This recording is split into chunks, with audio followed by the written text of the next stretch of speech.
તો આપણા પેટમાં શું થાય? ચરમ્યા પડે, કરમ્યા કહેવાય ને.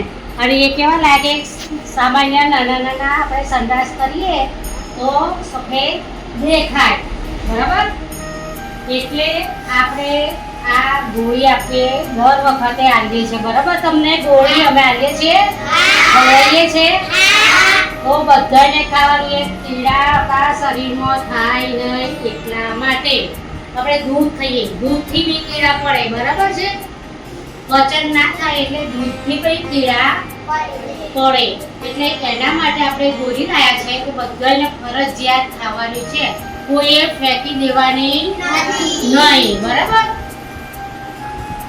હવે હું બધાને એક ગોળી આપીશ. એ કડવી આવતી અરે કડવી બી નહીં આવતી. આવે છે કડવી? કડવી આવતી. એટલે બધાને ભાવશે. બધાને ફરજિયાત ખાવાની છે, બરાબર? ખાવાની ને